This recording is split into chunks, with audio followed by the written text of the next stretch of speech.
sekarang sih udah sebulan ya pas ya, jadi untuk keadaan rumah yang memang masih belum banyak kita lakukan gitu ya, mungkin dalam segi proyeknya itu masih membutuhkan biaya yang besar, jadi kita pun masih bertahap ya, jadi kayak bisa memaksimalkan mana ruangan-ruangan yang bisa diperbaiki, mana ruangan-ruangan yang bisa ditempati, jadi gitu. Jadi kita pun tidak memilih untuk cari penginapan ataupun cari tempat lain, jadi kita mungkin lebih memaksimalkan apa yang bisa kita tempati di sana. Mungkin kerusakannya berapa persen sih Kak? Mungkin Berapa ya? Kurang lebih 80% lah. Ya. Hampir benar-benar ruang tengah, ruang utama lah gitu. Ruang kumpul, ruang makan, bahkan kamar. kasur pun juga semua udah habis kecuali sisa masih ada dua kasur doang yang bisa dipakai. Terus dari 7 kamar mandi itu 1 kamar mandi doang yang masih bisa dipakai. Makanya sekarang kita masih tinggal di rumahnya Mama Dito sih, untuk fungsi dulu sementara sampai akhirnya rumah yang kebakaran ini tuh mulai bisa ditempatin lah gitu, sedikit-sedikit kita renovasi. Awalnya itu dari lilin, jadi awalnya mama aku pasang lilin itu untuk ngusir nyamuk, untuk ngusir lalat maksudnya. Ya, ngusir lalat malam-malam, dan pada saat itu mungkin capek atau apa, mama akhirnya tiduran dan lupa gitu kalau lilin masih nyala. Akhirnya di jam 2:30 itu pas lagi lelap-lelapnya, benar kita semua pada kondisinya tidur, tiba-tiba mama sendiri yang terbangun tiba-tiba gitu, nggak ngedengar suara atau nggak ngedengar bau apa ya, nggak cium bau apapun, tiba-tiba bangun terus buka pintu, api udah besar banget gitu, udah sampai ke atap, hordeng, meja makan, seluruh ruang full. makan lah udah full api gitu. Iya. Jadi apapun yang pada saat saya dibangunin jam 2:30 ke bawah udah nggak banyak yang bisa saya lakukan gitu. Dan mengingat di sana pun dekat dengan penyimpanan tabung gas, jadi banyak warga pun akhirnya masuk ke rumah ikut membantu, tapi disyaratkan oleh warga udah kita keluar aja biar kita panggil damkar kayak gitu. Kalau nggak sih mungkin kalau nggak ada warga ataupun pihak damkar, kita masih berkutat sama api itu, kita sampai nggak ada kepikiran buat ngamanin barang-barang berharga kayak gitu. Jadi warga pun jadi ikut mengingatkan, ayo mobil-mobil itu semuanya bawa keluar, keluarga semuanya udah pada bangun, sudah pada dikeluarkan. Jadi pun kita juga alhamdulillah ada warga yang ikut apa ya, membantu gitu. berarti lilinnya di meja makan itu. Betul. Iya, di meja makan. Kalau progres renovasinya itu udah berapa puluh persen Kak? Udah berapa persen progres renovasinya? Kayaknya baru 20% lah.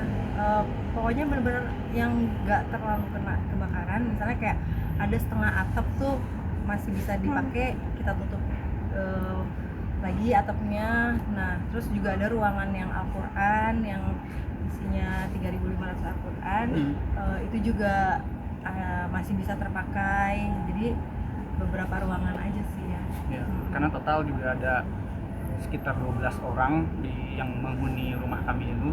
Jadi kita pun ya lebih ke mana yang bisa dipakai untuk jadi tempat tinggal, tempat tidur, bahkan dapur pun sekarang sama kamar mandi masih rame-rame kita tuh. Jadi kayak 12 orang ini bergantian untuk ke kamar mandi aja. Iya, satu kamar mandi doang.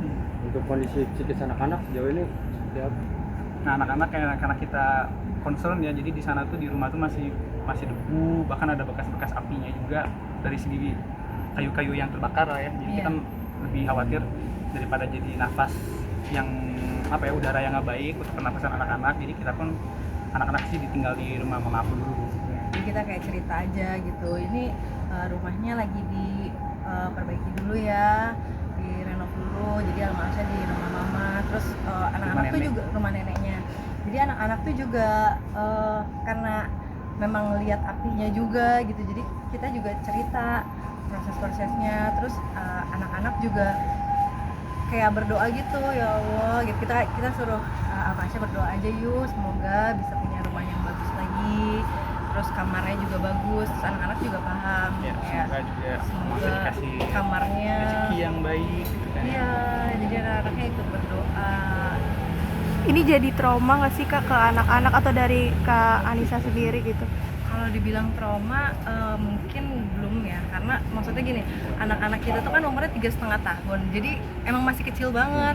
Dan mereka tuh kalau kita tanya, Alma sedih nggak kebakaran? Enggak, katanya gitu. Cuman ada air mata aja, katanya gitu ya. Jadi kayak Bahasanya lucu gitu ya? bahasanya tuh. Ya mungkin mereka setengah paham, tapi setengah juga nggak terlalu paham. Dan mereka pun tetap ceria-ceria aja pada biasanya gitu. Dan alhamdulillah juga nggak lihat api Nggak. pada saat kejadian gitu. Lihatnya dari jauh aja. Iya. Karena waktu itu Dito yang benar-benar menatap apinya langsung kan, dan itu sampai sekarang Dito pun masih suka kebayang-bayang Sebelum tidur pemandangan gitu kan. itu gitu. Butuh pemulihan juga ya. Dari kalian sendiri sebagai pasangan, cara menguatkan menghadapi ujian ini seperti apa sih?